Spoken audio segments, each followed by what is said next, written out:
Salut, que la grâce et la paix du Seigneur soient avec chacun de vous et que cette journée soit extraordinaire, en pleine de grâce et de faveur dans le nom de Jésus. Alors une pensée pour ce jour, je vous dis, soyez les bienvenus à la pensée du jour.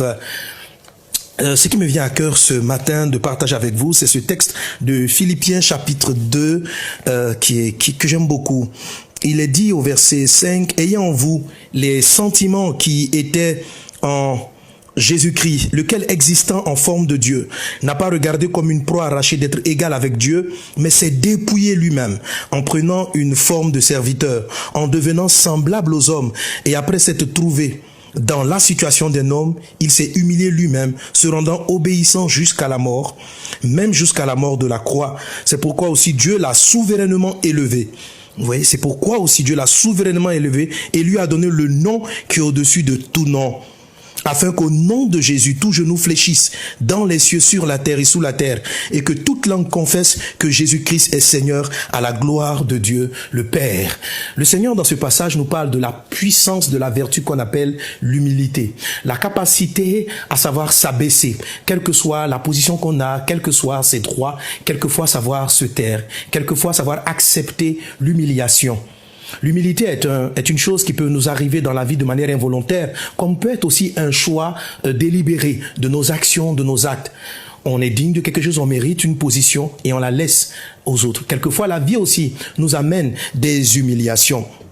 Il est dit encore en Proverbes chapitre 15, verset 33, « La crainte de l'Éternel enseigne la sagesse et l'humilité précède la gloire. » Proverbe 18, verset 12, « Avant la ruine, le cœur de l'homme s'élève, mais l'humilité précède la gloire. » Qu'est-ce que ton Dieu veut te dire ce matin? C'est d'avoir un cœur humble. Le cœur humble, c'est celui-là qui sent qu'il dépend profondément de Dieu. Toute sa vie, il se remonte les mains de Dieu. Il cherche la face de Dieu. Le cœur humble, c'est aussi celui qui est prêt à accepter les humiliations. La vie va vous donner des coups. Lorsque vous avez des attentes et que tout ce que vous avez en retour, ce sont que les revers de la vie. Lorsque vous voulez la paix, vous avez davantage de situations troubles qui viennent vous agacer, qui viennent vous assaillir. Ces situations-là vous humilient. Ces situations-là humilient quelquefois votre position que vous avez même en Dieu, comme Jésus-Christ qui a accepté l'humiliation. L'humilité, c'est le fait d'accepter l'humiliation. C'est le fait quelquefois d'accepter d'être rejeté. C'est ça l'humilité.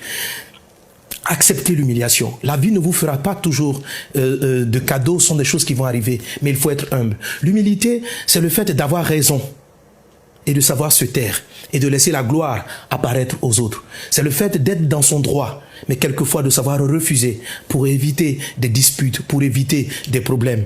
L'humilité, c'est le fait de savoir aller prendre ce qui est simple. L'humilité, c'est le fait de savoir apprendre des autres, de ne pas être prétentieux, de ne pas croire qu'on sait tout. La Bible dit ceci, et c'est un mystère puissant, que l'humilité précède la gloire. Écoutez, la vie va quelquefois vous humilier. La vie va quelquefois t'humilier. Elle va t'éloigner de tes cibles. Par exemple, tu veux atteindre quelque chose, tu veux avoir un grand ministère, tu veux bâtir quelque chose de grand, mais tout ce que tu obtiens, tu donnes l'impression de t'éloigner de ta cible. Un peu comme si tu connaissais une humiliation. Souvenons-nous de Joseph. Souvenez de Joseph. Ses frères ont tenté de le tuer. Ils l'ont jeté dans le trou. Et Joseph, fils préféré de Jacob, père riche, va se retrouver esclave dans la maison de Potiphar. Joseph ne va pas rester dans la maison de Potiphar avec les grands airs pour dire, Monsieur Potiphar, est-ce que vous savez d'où je viens? Mon père, il s'appelle Jacob, il est extrêmement riche, il peut même vous employer comme son comptable, comme son serviteur. Mais Joseph s'est humilié. Il a accepté sa condition et il a servi humblement Potiphar, sans jamais perdre de vue son rêve, le rêve qu'il avait acquis. Il faisait cela, ayant dans son cœur qu'un jour, Dieu allait le relever.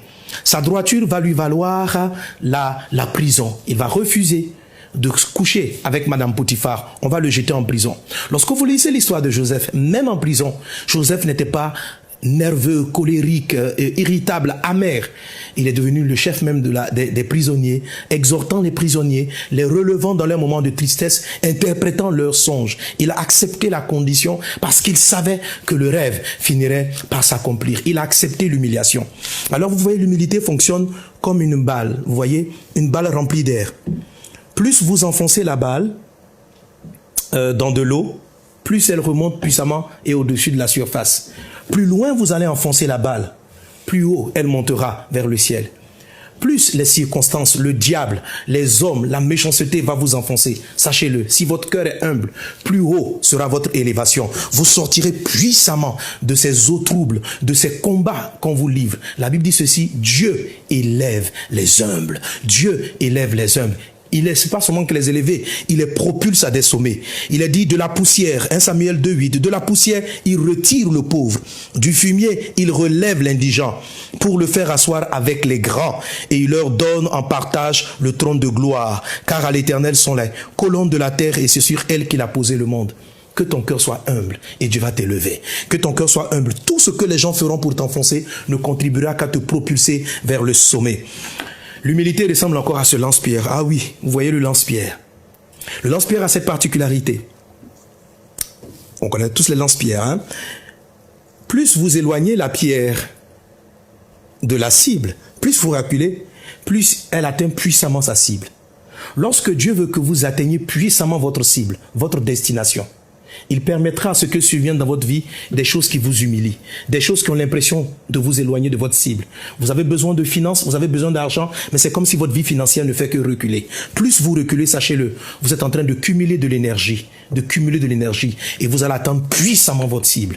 Quand vous êtes humble, quand les choses vous font reculer dans la vie, sachez que Dieu vous tient comme dans un lance-pierre. Il va vous propulser directement vers votre destin. C'est pour ça, sachez apprécier les moments d'humiliation. Sachez apprécier ces choses-là, étant convaincu que le moment où Dieu va vous relâcher, vous serez comme Joseph de la prison, vous serez assis directement au palais royal. Que Dieu vous bénisse en ce jour et que quelles que soient les situations que vous subissez au travail, dans la maison, dans la famille, sachez-le, soyez humble d'esprit, ne soyez pas orgueilleux de cœur. Acceptez cette situation avec le rêve, avec l'espoir. Vous voyez, la pierre qu'on tient doit garder en vue la cible. Ne perdez jamais votre cible. Dieu va vous élever.